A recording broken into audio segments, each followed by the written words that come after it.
अस्सलाम वालेकुम। जीअं त शेख अयाज़ जी शाइरी ज़ाहिर आहे वॾो हिकिड़ो मौज़ू आहे, उन में तव्हां असांखे छा ॿुधाइणु चाहियो था अयाज़ मेलो जे हवाले सां? हिन जेको आहे पेंडेमिक में बि असां इहो जेको करायो आहे मेलो, इन में तव्हां छा चवणु चाहियो था? मुंहिंजो नालो डॉक्टर रुखसाना प्रीत आहे। ऐं राइटर बि आहियां, शाइर, ऐं हुन सां गॾोगॾु मां हिकु डॉक्टर आहियां प्रोफेशन जे हवाले सां। ऐं ख़ुशनसीब आहियां त मां लाॻीतो हीउ 6हों अयाज़ मेलो जेको आहे सो अटेंड करे रही आहियां, बल्कि पोयनि मेलनि में मां हुनजी ऑर्गेनाइज़र बि रही आहियां। दरअसल शेख अयाज़ हिकिड़ो तमामु वॾो सब्जेक्ट आहे, उहो हिकिड़ो सम्झो हिकिड़ो दौरु आहे, ऐं असां उन हवाले सां बि असांजी टई इलाही ख़ुशनसीब आहे त असां शेख अयाज़ जे दौर में पैदा थियासीं।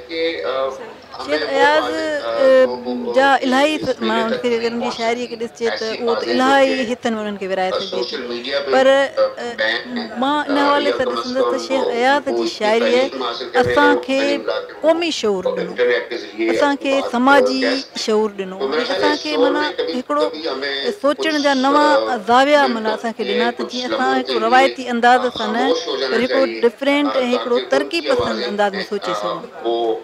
शेख अयाज़ जॾहिं शाइरी शुरू कई तॾहिं शेख अयाज़ खां अॻु में जेको असांजो सिंधी अदब हुयो या ख़ासि तौर ते जेका शाइरी हुई उहा निज सिंधी न हुई, माना उनखे फ़ारसी जो जहिड़ो की हिकिड़ो लिबास पातल हुयो, पोइ उन में कुझु काफ़िया रदीफ़ या कुझु लफ़्ज़ सिंधी जा मिलाए करे उनखे सिंधी गज़ल या सिंधी नज़म चयो वेंदो।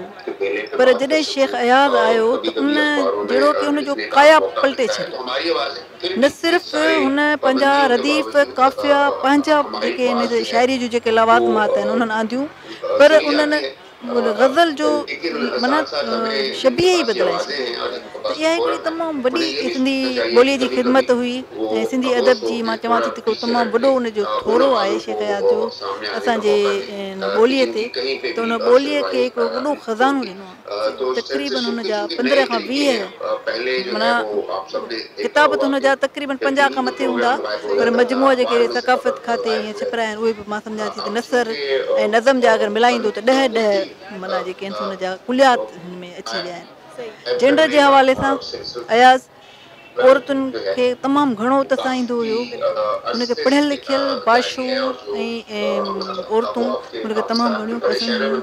ऐं मां पंहिंजे लाइ चवंदसि हींअर जेको मुंहिंजो सिंधी अदब में मक़ामु आहे, मां हिकु औरत राइटर तौरु मुंहिंजा 3 किताब अची चुका आहिनि, ऐं मां जेका शाइरी हींअर कयां थी डॉक्टर थी करे बि मां हिकु शाइर जो हिकिड़ो तारुफ़ रखां थी, त उनजे पुठियां जेको मुंहिंजो मुहरिक आहे उहो शेख अयाज़ साहिबु आहे। त मां उन शेख अयाज़ साहिब जी तमामु वॾी जेको थोराइती बि आहियां ऐं मां तव्हांजी बि थोराइती आहियां त तव्हां मूंखे हिकु वॾी शख़्सियत ते ॻाल्हाइण जे लाइ मोकिलियो। जज़ाकल्ला।